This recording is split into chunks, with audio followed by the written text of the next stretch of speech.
Dieva svētība, cienījamie radioklausītāji, jums visiem un arī mūsu skatītāji. Paldies, ka jūs klausāties, skatāties un vēl jau vairāk, ka jūs saprotat un dzīvojat līdzi. Sveicinu studijā Latvijas Vasarsvētku draugu apvienības bīskapu Jānu Ozolinkeviču. Sveicināti. Romas katoļu Svētās Marijas Magdalēnas draudzes prāvestu Andri Kravali. Labdien. 7. dienas adventistu Latvijas draugu savienības bīskapu Viesturu Reķi. Sveicināti. Rīgas Meža parka un Baldonas evaņģelisko luterisko draugu mācītāju Rolandu Eimani. Sveicināti. Un Latvijas Baptistu draugu savienības bīskapu vietnieku Rīgas Mateja draudzes mācītāju Pēteri Eisānu. Labdien! Šajā raidījumā noslēgsim apustuļa Pāvila pirmo vēstuli korintiešiem. Lasīšu 16. nodaļu, sākot ar 13. pantu līdz noslēgumam. Esiet modri, stāviet ticībā, turieties kā vīri, esiet stipri. Viss jūsu starpā, lai notiek mīlestībā. Es jūs lūdzu, brāļi, jūs pazīstat Stefanas namu, ka viņš ir pirmais ieguvums Ahajā un ka viņi ir nodevušies kalpošanai svētajiem.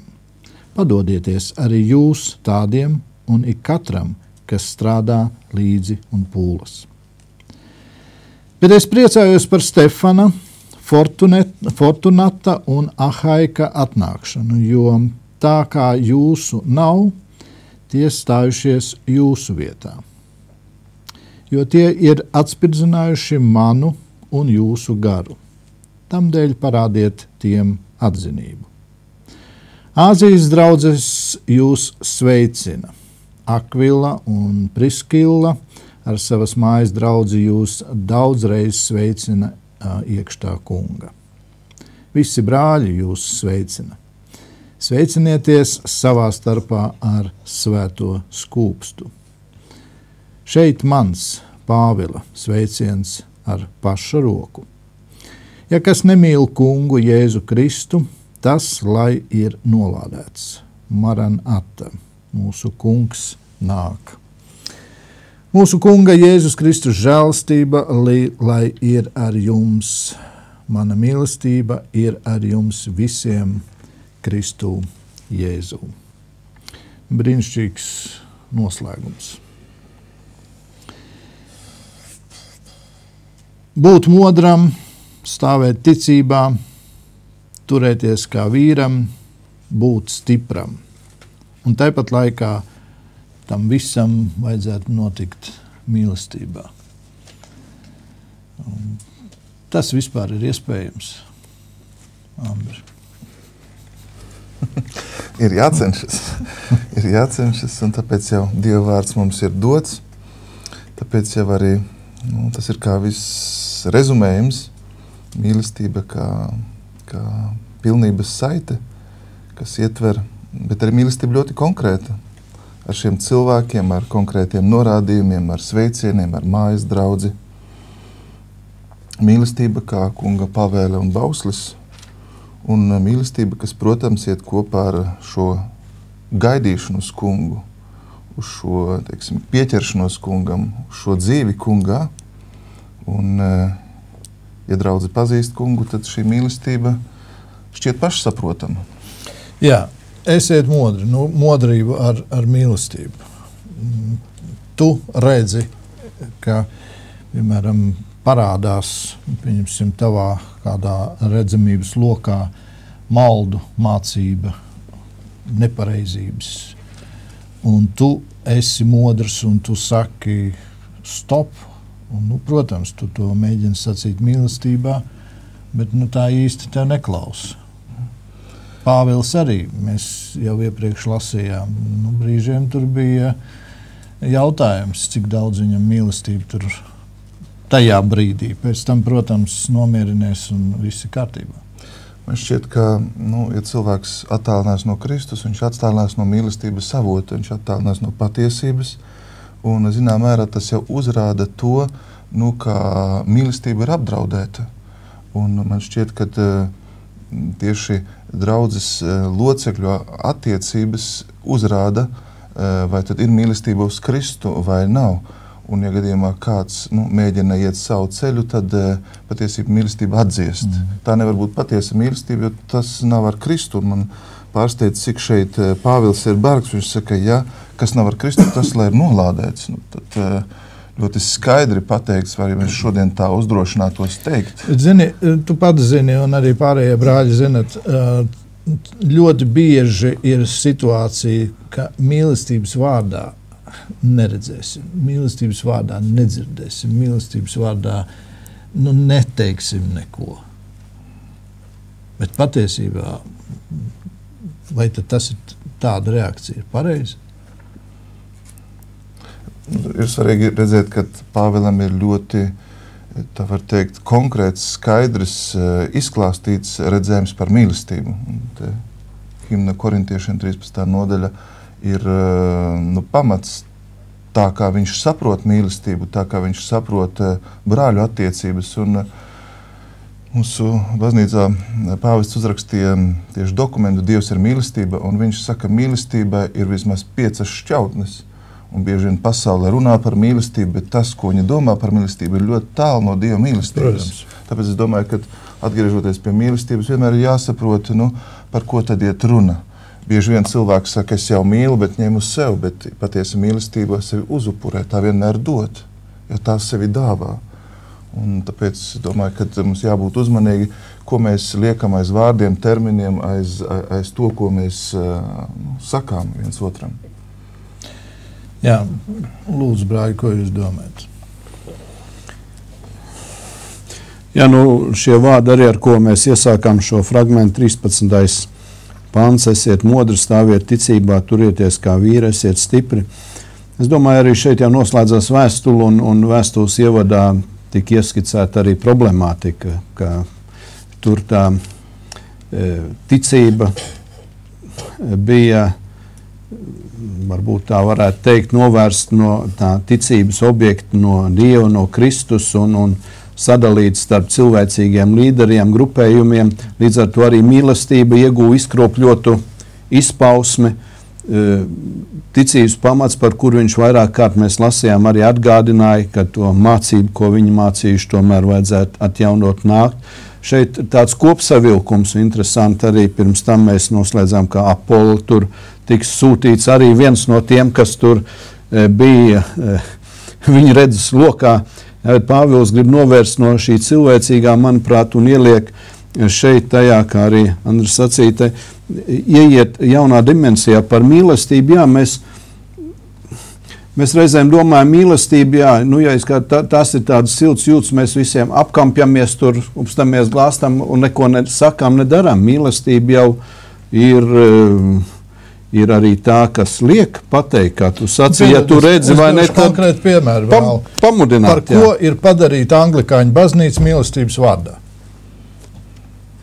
Jā, lūk, šeit ir tas, ka mēs runājot par mīlestību ieliekam dažādas izpratnes un jēdzienas. Kur tur ir modrība? Jo redzi, arī tās ir, kā vienā brīdī jau mēs runājām, manuprāt, jūreiz pieskārāmies, kurš ir tas mērs, jeb pēc kura mērīt, jā, to ticību, tur bija uzticamību un lietas, un arī šeit mēs droši vien ieliekam, nevis droši vien, bet kaut kādus savus parametrus, pēc kā mēs nosakām mīlestību, jā, reizēm.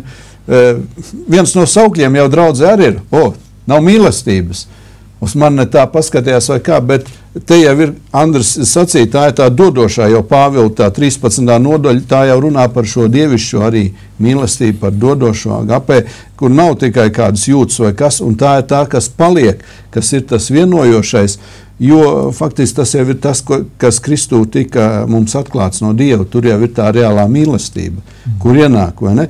Tātad tie parametri ir mūsējie. Mēs liekam Pāvils šeit, aicina atpakaļ uz tiem apustuļu mācības, jau kā viņš saka, to evaņģēliju, ko es esmu devis. Tā ir traģēdija, ka parametri ir mūsējie. Jā, tā tas, ņemot vērā Laika teiksim tā, mēs visi esam grēcīgi cilvēki, un mums katram ir savs ticības mērs, savs ticības ceļš. Slikti ir, varētu būt slikti, ja mēs apstājamies kaut kādos un pieņemtos vai kur iedzienos, un es šeit redzētu, ka Pāvils aicina un dod arī dažus tos piemērus no šiem cilvēkiem, kas tiek uzskaitīti, kā viņi ir praktizējuši šo lietu. Un tad nāk tas arī, es viņu nevarētu ņemt nost, vai ne, šis tas stingrais uzstādījums, kas nemīl kungu, kas nepaliek Kristū, lai ir nolādēts, vai ne? Tātad, te ir arī tāds, mēs varētu teikt, kas tad tā par mīlestību, vai ne? Bet, šodienas prakses, jā, no mūsu politkorektuma un kur nākās pat vienā otrā vietā nācās klasiķu, cik viņi klasiķu darbus koriģēt, vai ne, jo tur tā laika rakstnieki bija likuši vārdus, kurus šodien nedrīkst tā izsacīt. Vai ne, mēs mēģinām kaut kur pielāgoties, lai visiem būtu labi. Atklāsmes grāmatā, manuprāt, mēs lasījām, ka tur arī bija vārdi, ko mīl, to arī pamāca un jau vajag pārmāca. Jā, tas vairs nav modē, bet tad beigās iznāk, par ko tad būt modriem? Katram pēc savu kritēriju, vai ne? Nē, šeit jau arī tāpēc noslēdz būt modriem, ka Kristus ir tā galva, un Pāvils visā vēstulē ir licis atpakaļ pie tā evaņģēlija, ko viņi ir sludinājuši, ka Kristus ir tas galvenais. Un būt modriem, jo vairāk kārt vēstulē izskanēja tas atgriezties un turēties pie tā, nevis pie šiem mūsu uzstādījumu parametriem. Es domāju, ka man, pieņemsim, kā vīrieti, šie vārdi ārkārtīgi uzrunā un aizrauja. Esiet modri, stāviet ticībā, turieties kā vīri, esiet stipri. Tie vārdi no karavadoņa mutes, viņš mobilizē armiju, viņš viņu uzmundrina, jo tas uzdevums ir tik svarīgs un patiesībā likums ir tik augsts. Un es domāju, no vienas puses arī mūsdienās, ka mēs dzīvojam tiem stereotipiem, ka Dievu valstība, ka draudz tas ir priekš sievietēm, varbūt pat vecām sievietēm. Es domāju, to jāizmirst. Mums jāatgriež pie vārda, jāsāk lasīt un apstīties un redzēt, ka tas ir tiešām vīriem. Un par ko būt modriem? Par patiesību. Un tas vēstulē vijās cauri atkal un atkal, kur varbūt, man liekas, viņš pat kulminē 15. nodaļā, kur Pāvils runā par Kristus augšām celšanos, par īstenību, par faktiem, ko viņš ir saņēmis, kam ir liecinieki, kas ir, tas nav kaut kāda tikai sajūts, atkal, mīlestība. Tur, jā, esam visi mīlestībā, un daudzi bijuši, kas mīlestību sludina. Mēs to atradīsim šo principu arī sludināt citās reliģijās. Bet viena lieta, ko mēs tur neatradīsim, mēs neatradīsim pestītāju, kas par mums ir miris, un trešajā dienā apliecinājot, ka apliecinājums ir augšām celts no paša dzīvā Dieva, un tam ir reāli, fiziski liecinieki, tas ir vēsturē, laikā un telpā. Un es domāju, te ir būt modriem par patiesību, par ticību un būt kā vīriem. Un arī tā mīlestība jau var būt tikai balstoties uz šo patiesību. Jo, ja tas nav, tad atkal, tad beigās mēs varam izplūst visādos vērtējumus, kas ir mīlestība. Bet mīlestības esence atkal un atkal būs Kristus pats kā mērauklis. Tu jau zini, ka šodien mēģina arī šo patiesības jēdzienu izšķīdināt. O jā. Jau Poncija Pilāts laikā jau, kas ir patiesība jautājums. Bet šodien arī viņš tiek izšķīdināts. Bet, manuprāt, te ir tas, kur ir jāturās kā vīriem, kur jābūt modriem, pamanīt novirzīšanos un nebaidīties stāvēt par to, nebaidīties argumentēt. Un ne jau būt kaut kādā veidā, es nezinu, tur ļauniem vai kaut ko, bet par to pastāvēt. Nebūt nelokāmiem, līdzīgi kā kaut kur kādā kaujas situācijā, ja tev ir kaut kāds pakalns jānotur, tad tu arī tur stāv un krīt ar saviem brāļiem, ko tu teici tajos ierakumos. Un šeit ir mazliet līdzīgi. Un es domāju, ir kaut kādas lietas, kur mēs nevaram atkāpties. Un, manuprāt, ka es pastos uz Rietumu Eiropu, uz to, kas tur ir bieži vien kristiešu baznīcās, kur kur vārds vairs nav autoritāte, nu, es nevaru iedomāties, ka es varētu būt tādā baznīcā. Un tādēļ mums šodien Rīgā un šeit Latvijā mums ir jāstāv uz šo dievvvārdu autoritāti, kur Kristus nav viss kāda ideja par Dievu, bet kur Kristus ir tiešām augšām cēlies un dzīves, ka mūsu ticības Jēzus ir arī vēstures Jēzus. Pareizi jau tu sacīji, ka mūsu baznīcas ir pārvērsts diezgan sievišķīgs. Protams, atkal, cienījamie radioklausītāji, droši var rakstīt vēstules Talbergas sieviešu nīdējs. Neesmu sieviešu nīdējs, bet fakts ir. Un tad, izlasot šādu rakstvietu, turieties kā vīri. Ko tad tu lasīsi sievu pulciņam? Turieties kā vīri, bet tas, ka pretējais spēks grib to visu padarīt sievišķīgu, jo tā vīrišķība, jeb stāvēt ticībā, jā, protams, sievas arī stāv ticībā, bet viņas daudz kur nevar stāvēt vīrišķībā, jo viņām vienkārši šī vīrišķība nav. Un ja tās sievietes, kuras domā, ka uzvelk bikses kājās un apģērbjās kā vīrietis, un viņi tad uzreiz arī var pildīt šo te pantu, jūs maldaties. Nu, nevar pildīt. Tas ir redz, kur rakstīts priekš vīriem. Es gribu lasīt šeit apostols Pāvils Timotejam, pirmā vēstulē viņš raksta tāds vārds: esi nomodā par sevi pašu un par mācību, un turies pie tā, jo darīdams to, tu izglābsi pats sevi un tos, kas klausās tevi.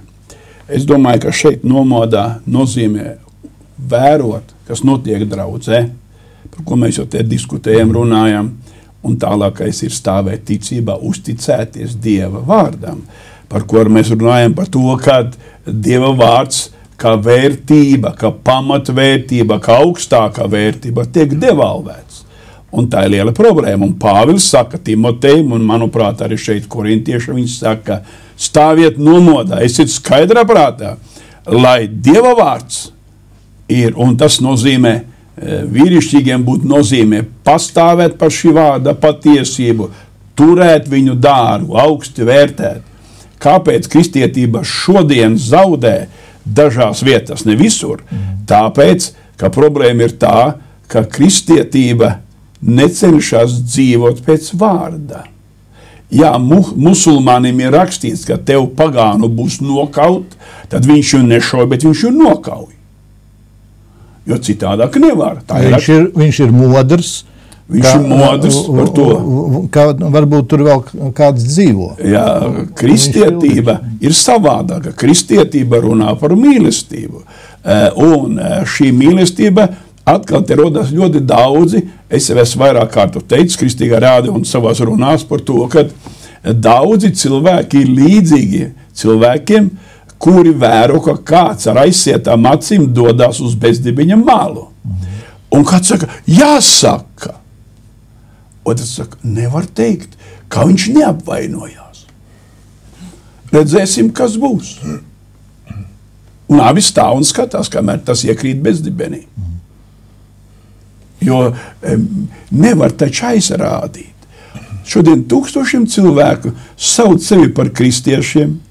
Viņi nestāv nomodā par sevi, par mācību. Viņi neatzīst Bībeles mācību, viņiem savs viedoklis. Un viņi ir līdzīgi cilvēki, kur ar aizsietām acīm iet uz bezdibeņa malu. Un paldies Dievam, ka mums Dievs ir devis iespēju būt šeit un teikt, apstājieties. Dievs ir varens un Dieva vārds ir nemainīgs un spēcīgs. Un ja mēs nebūsim nomodā par to, kā tad mēs dzīvojam, vai mūsu dzīve atbilst svētajam, nemainīgajam Dieva vārdam, kā mēs šeit pieminējam, ka beigās ir rakstīts, jā, kas pieliks un kas atņems. Tam pieliks pie mocības, un tam atņems tās godības. Tātad Dieva vārds noslēgumā brīdina pie šiem vārdiem, neko nepieliec, neatņem, esi nomodā par to, vai tu pats seko, māci citus, un tā tu izglābsi sevi un citus. Tāpēc tas ir ļoti svarīgs un nopietns brīdinājums. Rolanda. Paldies, ka Dīskaps tā pateica, tai skaļajā balsī to apstājies, jo reizēm tie, kas tā kā gribētu apturēt tos, kas iet uz bezdibeņu, tā viņiem uzbrūkoši runā, ka viņi sāk mukt no viņiem un vēl ātrāk vai dziļāk iekrīt. Ja? Tā kā ar to runāšana ar tā ir. Nav jau tā, ka visiem ir dāvana runāt un ko, bet dāvana ticēt, cerēt un mīlēt ir visiem. Ja? Un te ir par to ir runa. Te nav runa runājiet visi vai sludiniet, bet te ir tas, ko tu vari darīt gan ar brāļu starpā, sevišķi jau 13. pants, būt modram, pastāvēt ticībā, turēties, un tas ir interesanti, ka grieķiski vienkārši ir 4 pavēles vārdi rindā, ko nemaz citās valodās tā nevar iztulkot, tik tā brīnišķīgi. Paldies Pēterim, kas teica, ka tas tā kā tāds ģenerāļa stiprinājums, ka šie 4 vārdi ir turami arī, tavā dievbībā personiski, un tad tas ienāk viss jūsu starpā, bet tas modrība, ticība, turēšanās un spēks nav jūsu starpā. Tas ir mums katram atsevišķi uzturams. Ja? Mums svētais gars, kas esam kristīti, visu laiku to grib dot. Cik mēs no tā lietojam? Tas ir, protams, jautājums atkal, ko Dievs uzdod katru rīt no jauna man un tev un visiem.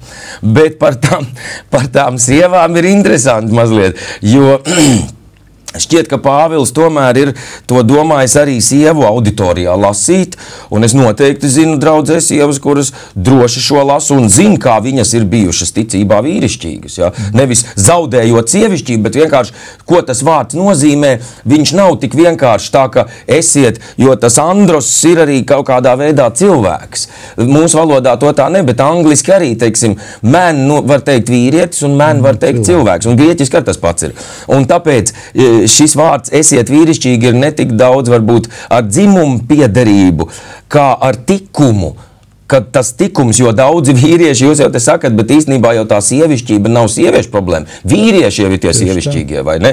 Patiesībā ne uz sievām te pirksts jāceļ. Viņas mums tautā ir brīnišķīgas, stipras un sievišķīgas un vēl kādas. Bet tieši tie vīrieši, kuri kaut kā atrod iespēju labāk kaut kā piekļauties tam, kuram tu nepiekrīt, nevis pateikt, ko tu domā. Vai kā tas mūsu tautā ir, domā jau visu laiku savu, mēs esam spītīgi un stūrgalvīgi diezgan, bet acīs jau nesaka.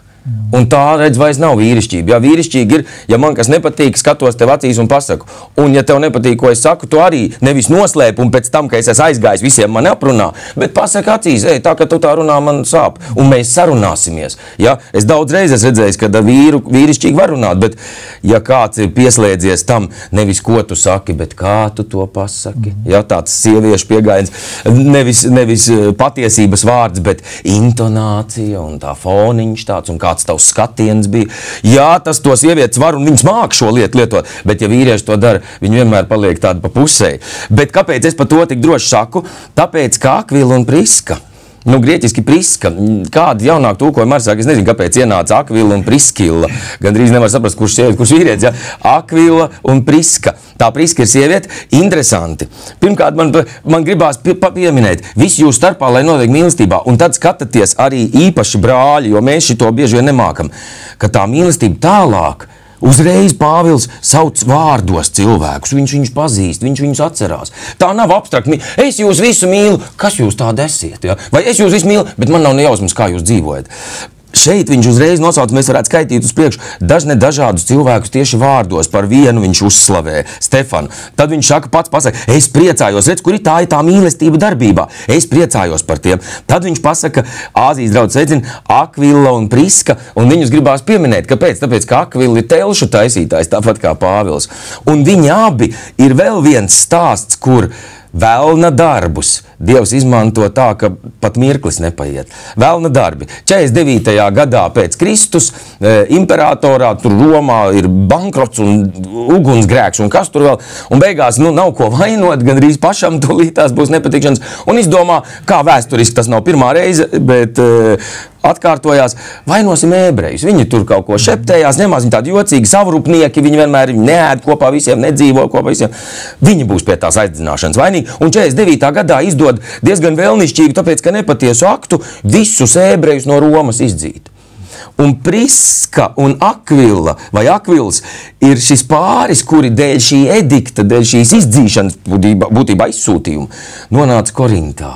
Un viņi bija tie, pie kā Pāvils dzīvoja, un kāpēc vispār Korintas draudze varēja tā sekmēties un būt, ka viņš nevis garām ceļojot, bet palika tur 6 mēnešus un citā reizē vēl vairāk, ja? Tāpēc, ka bija tas Akvila un Priska, bet kāpēc viņi tur bija? Jo no Romas bija izsūtīti, un atkal kā Dieva darbos noder tas, ka Dievam pretojās. Ja?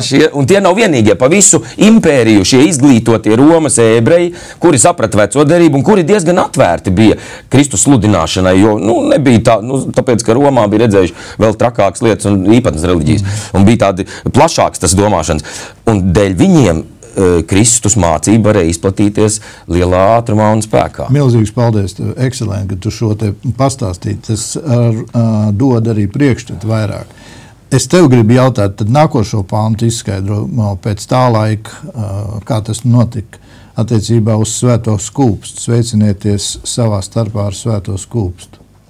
Jo šodien, diemžēl, jau manis pieminētās novirzes dēļ,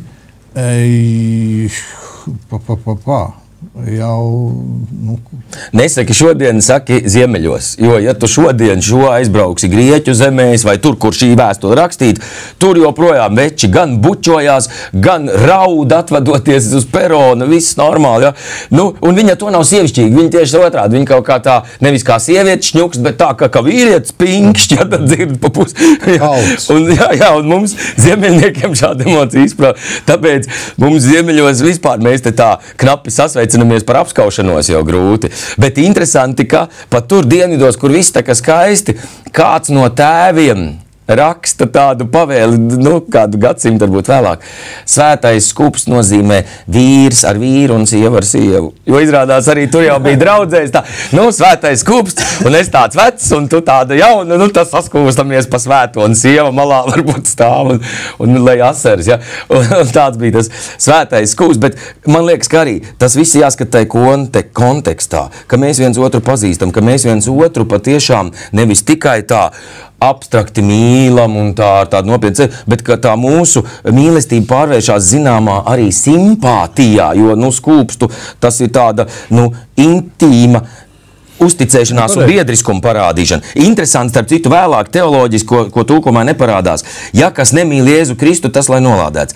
Nemīl pirmo reizi visā šajā stāstā Pāvils lieto mīlestībai otru vārdu, nevis agāpe, kā līdz šim, bet filija, kurā ir draudzība un patikšana iekšā. Savā ziņā tas pēdējais pants ir apmēram tā, ka, nevis tā, ka nemīl, zin, arī tāds jaunkristietis jau uzreiz varbūt nemīl, jo nepazīst jau Kristu, bet tas, kas ceļi teikts ir, ja kam pat nepatīk Jēzus, tādā nozīmē, ja kas pat nejūt viņam līdzjūtību, labi, neklaus uzreiz, bet ja tu pat līdzjūt, nejūti svētajam, kas iet grēks. Bet vai vajadzētu tik radikāli nolādēts? Pagaid.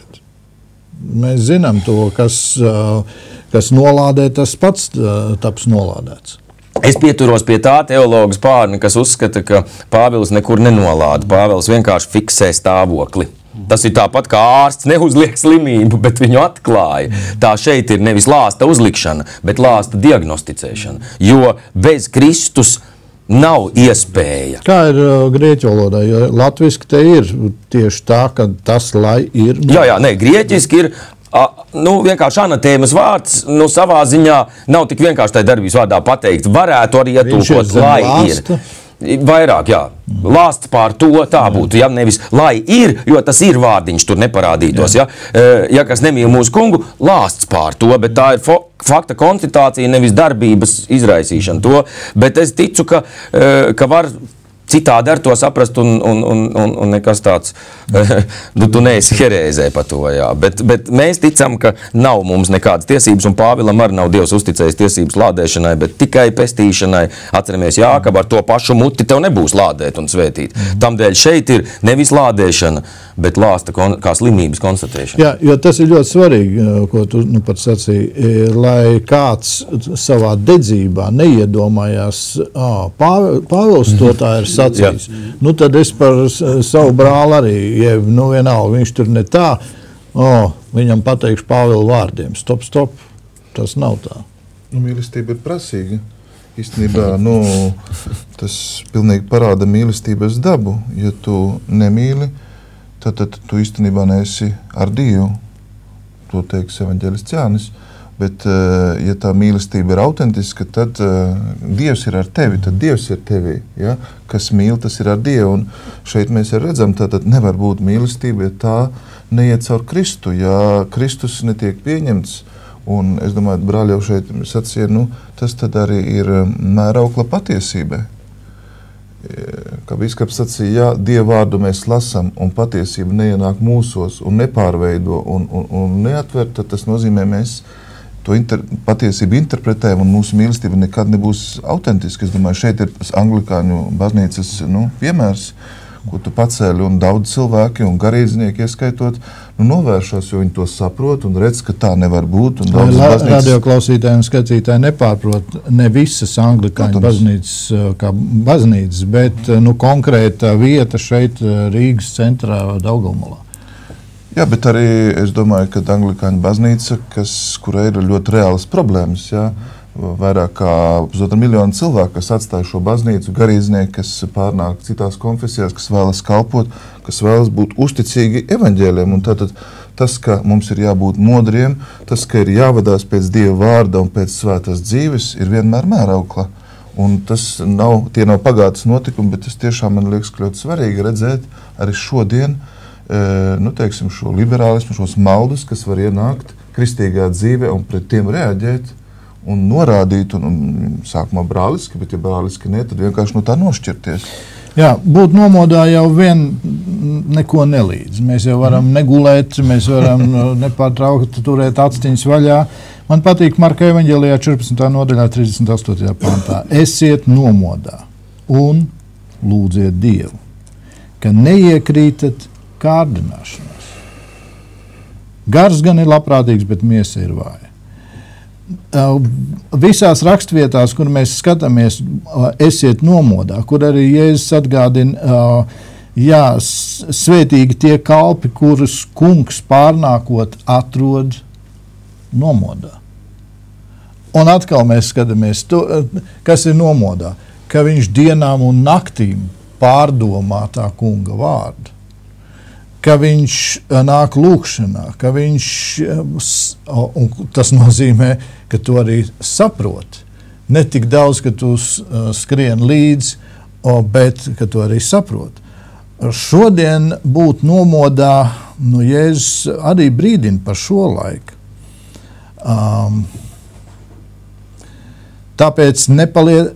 Tāpēc palieciet nomodā visu laiku Dievu lūgdami, lai jūs spētu izglābties no visām šīm briesmām, ko Jēzus iepriekš rakstīja par to, kas notiks pēdējā laikā, kurām ir jānāk un lai jūs varētu stāties cilvēku dēlu priekšā.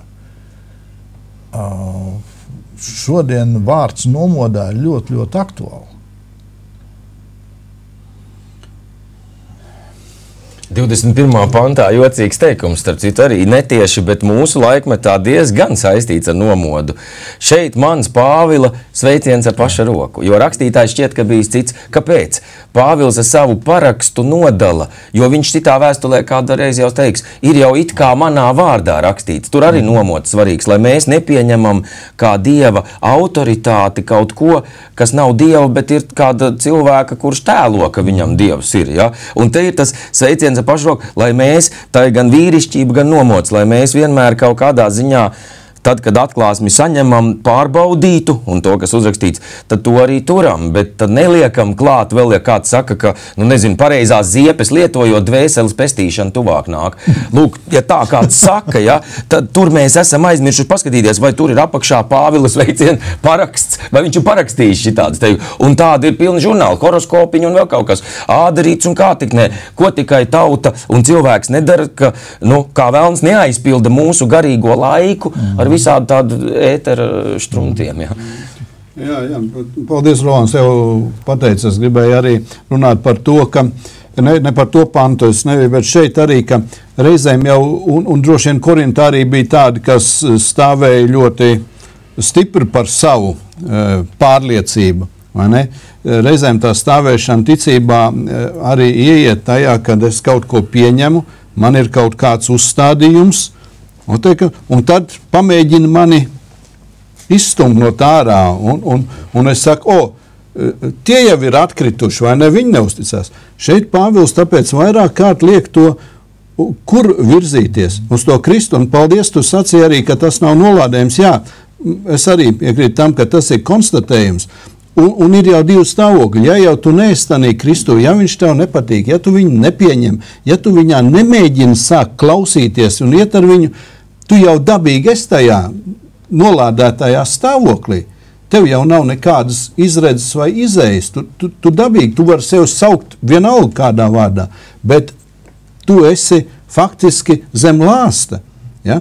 Tikai caur, un tāpēc ir tā svarīgi šeit pie tā dzīvā Kristus, pie augšām celtā, pie reālā Kristus ir tā drošība. Un tur nav tas lāsts, jo tur iesākās tā realitāte.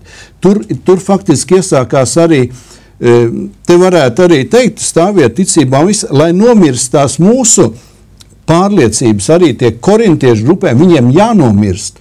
Un tad jāceļās augšā Kristu ir jauniem radījumiem. Un tad arī tas, ko mēs sākumā ieskicējām, droši vien nebūs vairs tik aktuāls tie mūsu uzstādījumi, bet tad mēs varēsim arī ieklausīties tanīs rakstos un iet tālāk, jo tā ir šodienas arī nelaime, ka ļoti daudz nāk ar saviem uzstādījumiem, uz savu pārliecību un ar skaļiem saukiem.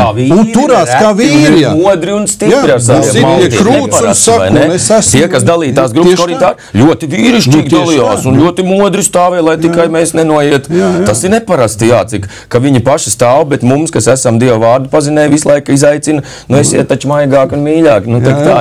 Bet paši tik, tas neparasti, Es gribētu arī, ka varbūt mēs pamanām un arī akcentējam šo 16. nodaļu, ka šeit arī tas geogrāfiskais kā ļoti parādās, gan Galatijas draudzes, un kur Maķedonijā viņš iet, un kā viņi vāc dāvanas svētiem, kas ir Jeruzālemē. Un šeit jau mēs patiesībā, ko redzam, ka Pāvils ir viens no līderiem, un tur attīstās šis draudžu tīkls. Un patiesībā, kas notiek Jēzus vārdu piepildīšanās, kur viņš mācekļiem aizejot bija apostoļiem teica, ejiet un sludiniet un dariet par mācekļiem visas tautas, sākot no Jeruzālēmas visā pasaulē, un kristot un darot viņus par mācekļiem draudzēs. Un ko šeit mēs redzam? Es domāju, ka arī par šo mīlestību, par to modrību un stāvēšanu ticībām būt stipriem, viena lieta, ka mēs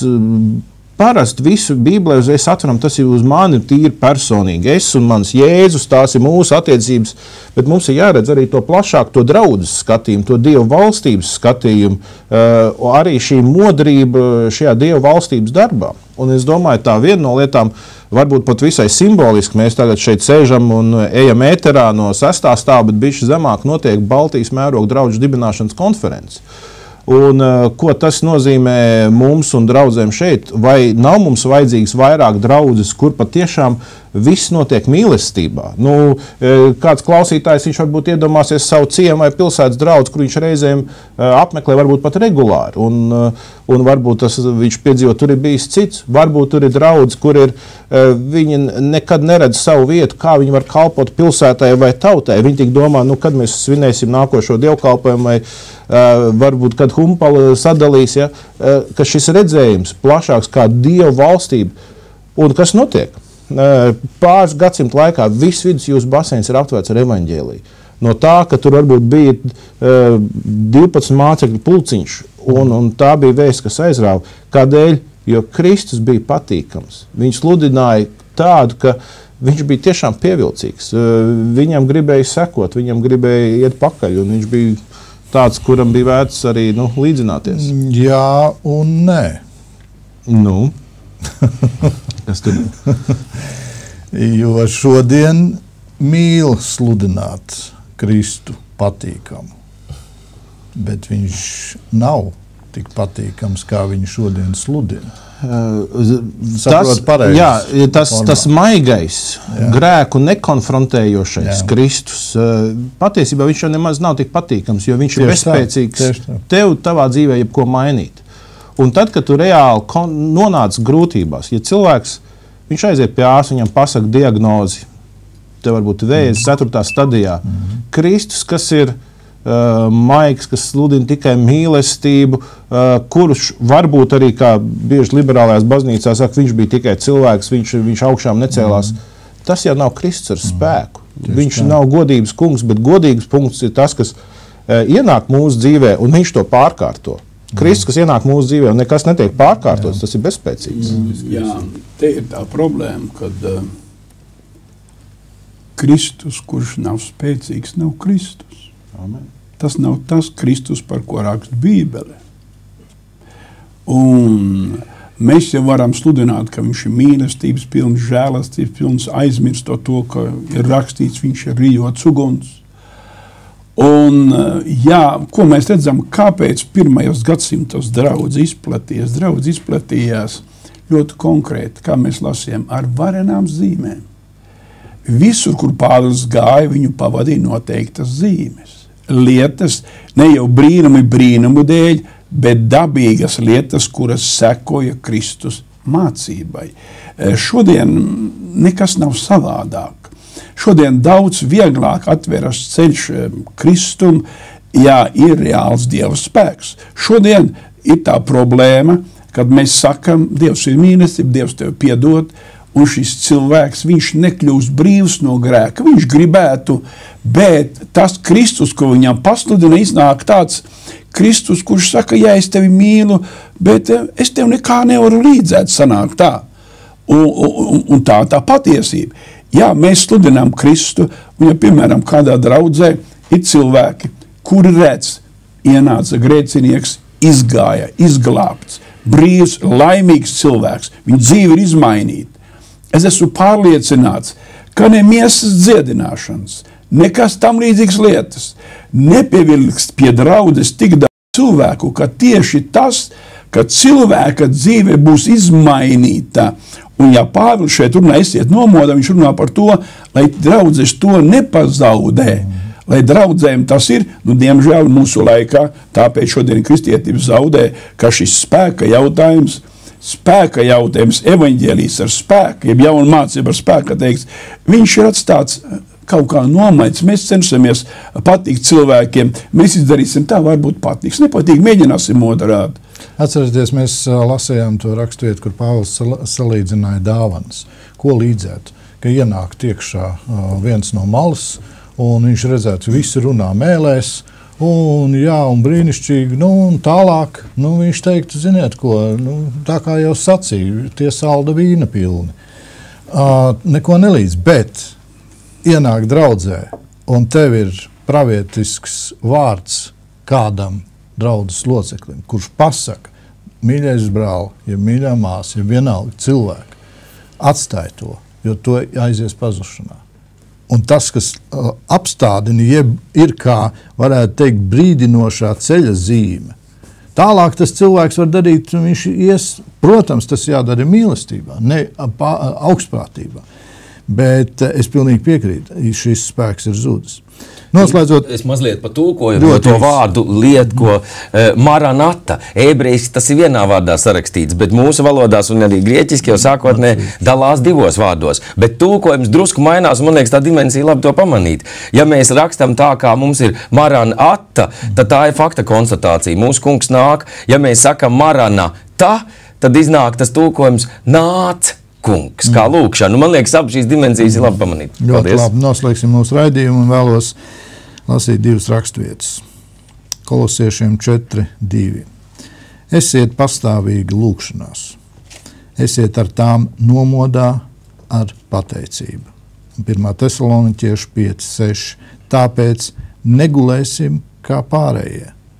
Un šeit ne tikai to, kā pasaulē guļ, bet arī varbūt pat ģimenē, varbūt draudzē, varbūt kristīgā organizācijā, tāpēc negulēsim kā pārējie, bet būsim nomodā un skaidrā prātā. Jā, tikai nomodā un skaidrā prātā jau faktiski var dzirdēt Dievu garu balsi, un tad tālākais arī viss notiek. Paldies, brāļi, jums, cik brīnišķīgi esam noslēguši pirmo vēstuli kur ir uzrakstījis apostols Pāvils korintiešiem, ko nu tālāk. Nu, tas kungs mums rādīs, un es ceru, ja tas kungs gribēs, tad mēs atkal tiksimies nākošu nedēļu raidījumā un varēsim lasīt kādu brīnišķīgu Dievu vārdu un par to domāt. Un būt nomodā. Paldies, brāļi, jums, lai Dievs svētī, cienījamie radioklausītāji un skatītāji. Tas bija raidījums Laika zīmes vadītā Valds Talbergs. Visu labu!